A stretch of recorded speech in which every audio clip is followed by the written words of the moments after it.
बहुत स्वागत है हमारे इस YouTube चैनल में। तो दोस्तों, चैनल पे नए आए हो तो चैनल को लाइक, सब्सक्राइब, शेयर करो।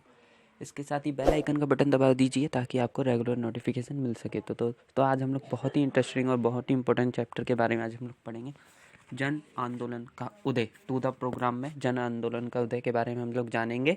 आइए आज शुरुआत करते हैं।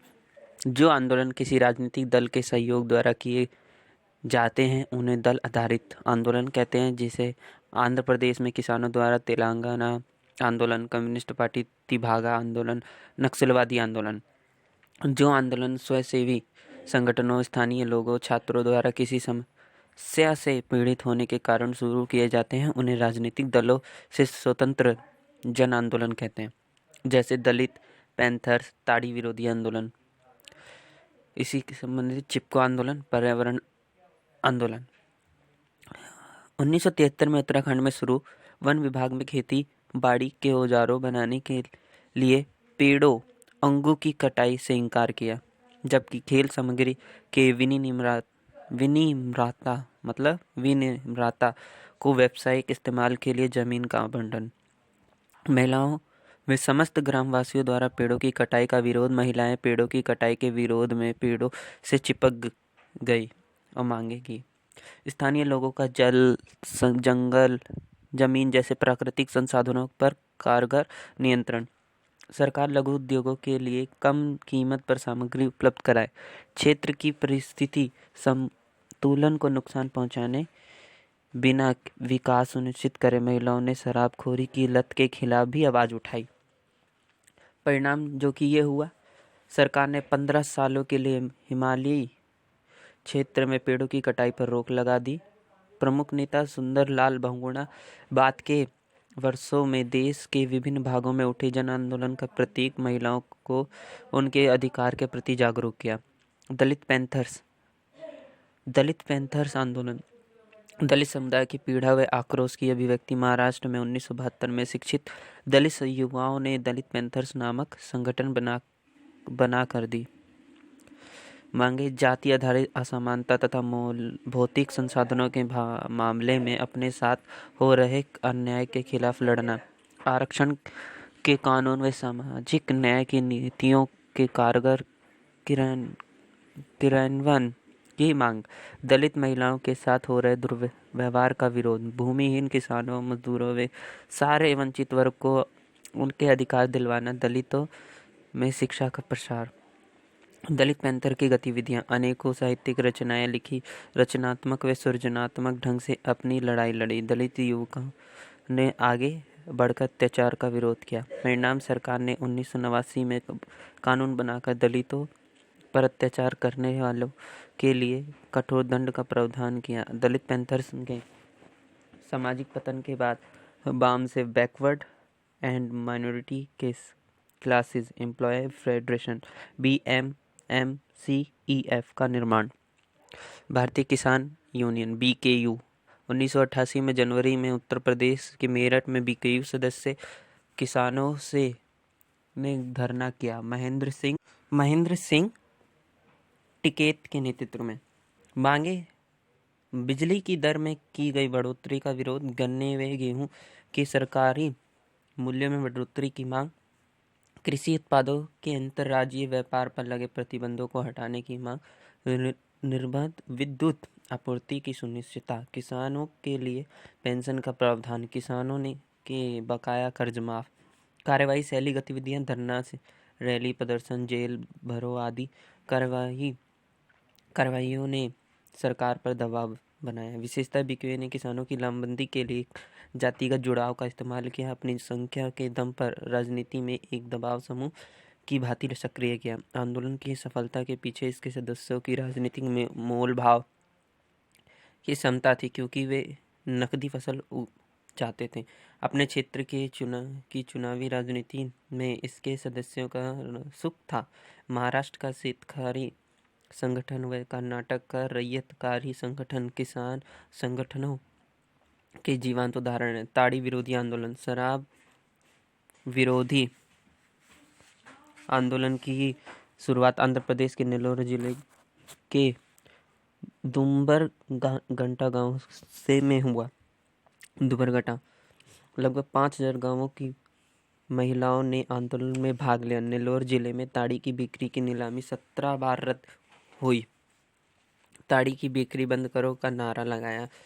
शराब की वजह से स्वास्थ्य खराब हो गया, आर्थिक कठिनाइयां हो रही थी। अंततः ताड़ी की बिक्री का विरोध, घरेलू हिंसा, महिलाओं पर हो रहे अत्याचार तथा लैंगिक भेदभाव का विरोध, दहेज प्रथा का विरोध। परिणाम, कई राज्यों में शराबबंदी लागू, घरेलू हिंसा व महिलाओं अत्याचार के विरुद्ध कठोर नियम, महिलाओं की मांग पर स्थानीय निकायों में आरक्षण लागू। 73वें संविधान संशोधन अधिनियम द्वारा national fish works form NFF मछुआरों की संख्या के लिहाज से भारत का विश्व में दूसरा स्थान। सरकार द्वारा बॉटम ट्रॉलिंग व्यावसायिक जहाज़ों की गहरे समुद्र में मछली मारने की इजाज़त से मछुआरों की आजीविका पर प्रश्न चिन्ह। बाध्य होकर मछुआरों ने NFF बनाया। 2002 में NFF द्वारा विदेशी कंपनियों को मछली मारने का लाइसेंस जारी करने के विरोध में राष्ट्रव्यापी हड़ताल की गई।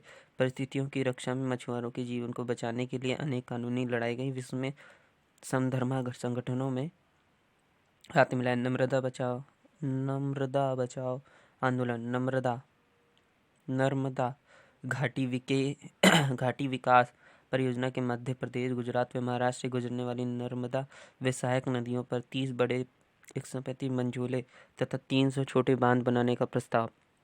लाभ, गुजरात के बहुत बड़े हिस्से सहित तीनों राज्यों में पीने के पानी, सिंचाई तथा बिजली उत्पादन की सुविधा। कृषि की उपज में गुणात्मक सुधार, बाढ़ व सूखे की आपदाओं का अंकुश। विरोध, इस परियोजना का लोगों के परिवेश, आजीविका, संस्कृति तथा पर्यावरण पर बुरा प्रभाव। इस परियोजना के कारण हजारों लोग बेघर, 245 गांव के डूब जाने के क्षेत्र में आने की संभावना, 2.5 लाख बेघर। मांगे, परियोजना से प्रत्यक्ष या अप्रत्यक्ष रूप से प्रभावित सभी लोगों का समुचित पुनर्वास। परियोजना की निर्णय सक्रिय प्रक्रिया में स्थानीय समुदायों की भागीदारी, जल, जंगल, जमीन जैसे प्राकृतिक संसाधनों पर उनका प्रभावी नियंत्रण। बांधों के निर्माण में आ रही भारी लागत का सामाजिक नुकसान के संदर्भ में मूल्यांकन किया जाए। आंदोलन से बड़े प्रमुख नेता व्यक्ति, मेधा पाटेकर, आमिर खान। परिणाम, इस आंदोलन के परिणाम स्वरूप केंद्र सरकार ने 2003 में राष्ट्रीय पुनर्स्थापना नीति की घोषणा की। सूचना का अधिकार RTI। आंदोलन की शुरुआत 1990 में MKSS मजदूर किसान शक्ति संगठन ने की। राजस्थान के दौसा जिले के भीम तहसील में ग्रामीणों ने प्रशासन से अपने वेतन व भुगतान की बिल उपलब्ध कराने को कहा। उन्हें दी गई मजदूरी में हेराफेरी हुई थी। आंदोलन के दबाव में राजस्थान सरकार ने कानून बनाया कि जनता की पंचायत के दस्तावेजों की प्रमाणित प्रतिलिपि प्राप्त करने की अनुमति है। पंचायतों के लिए बजट, लेखा खर्च, नीतियों व लाभार्थियों के बारे में सार्वजनिक घोषणा करना अनिवार्य।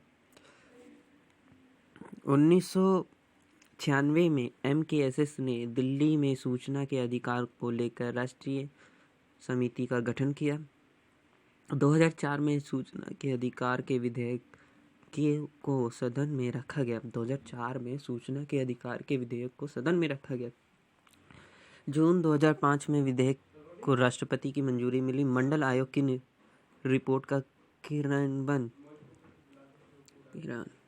में उसके परिणाम। मंडल आयोग का गठन BP मंडल, बिंदेश्वरी प्रसाद मंडल की अध्यक्षता में 1989 में किया गया था। इसका उद्देश्य भारतीय समाज के विभिन्न तबकों के बीच शैक्षिक तथा सामाजिक पिछड़ेपन की व्यापकता का पता लगाना। आयोग ने 1980 को अपनी सिफारिशें दी। अन्य पिछड़ा वर्ग OBC को केंद्र सरकार की नौकरियों में 27% आरक्षण का प्रावधान किया। शिक्षण संस्थानों में आरक्षण, पिछड़ापन वर्ग की स्थिति सुधारने के लिए भूमि सुधार। परिणाम इसके क्या हुए? आरक्षण के विरोध में उत्तर भारत में शहरों में व्यापक हिंसक प्रदर्शन हुआ। इनमें छात्रों द्वारा हड़ताल, धरना प्रदर्शन, सरकारी संपत्तियों को नुकसान आदि शामिल थे। परंतु इस विरोध का सबसे अहम पहलू बेरोजगार युवाओं व छात्रों द्वारा आत्मदाह तथा आत्महत्या जैसी घटनाएं थी। दिल्ली विश्वविद्यालय के छात्र राजीव गोस्वामी द्वारा सरकार के फैसले के खिलाफ सर्वप्रथम आत्मदाह का प्रयास किया गया। विरोधियों का तर्क था कि जातिगत आधार पर आरक्षण असमानता व अधिकार के खिलाफ है। तमाम विरोधों के बावजूद 1973 में तत्कालीन प्रधानमंत्री वीपी सिंह द्वारा ये सिफारिशें लागू कर दी गई। जन आंदोलन के सबक। जन आंदोलन का उद्देश्य दलीय राजनीति की खामियों को दूर करना। सामाजिक आंदोलन ने समाज के उन नए वर्गों की सामाजिक आर्थिक समस्याओं की अभिव्यक्ति दी जो अपनी समस्याओं को चुनावी राजनीति के जरिए हल नहीं कर पा रहे थे। जनता के क्षोभ व समाज के गहरे तनावों का सार्थक दिशा देकर लोकतंत्र की रक्षा की गई। सक्रिय भागीदारी के नए प्रयोग ने लोकतंत्र के जनाधार को बढ़ाया, जनता को जागरूक किया तथा लोकतांत्रिक राजनीति को बेहतर ढंग से समझने में मदद। निष्कर्ष, ये आंदोलन लोकतंत्र के लिए खतरा नहीं होते बल्कि लोगों में लोकतंत्र के प्रति विश्वास जागृत करते हैं।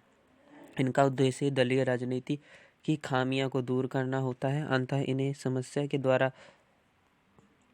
के तौर पर नहीं देखा जाना चाहिए। तो दोस्तों, आज हम लोगों ने जन आंदोलन के चैप्टर के बारे में टू द पॉइंट में पढ़ा है। तो दोस्तों, तब तक के लिए अब नेक्स्ट वीडियो में मिलेंगे। तब तक के लिए जय हिंद, जय भारत। एक नए टू द प्रोग्राम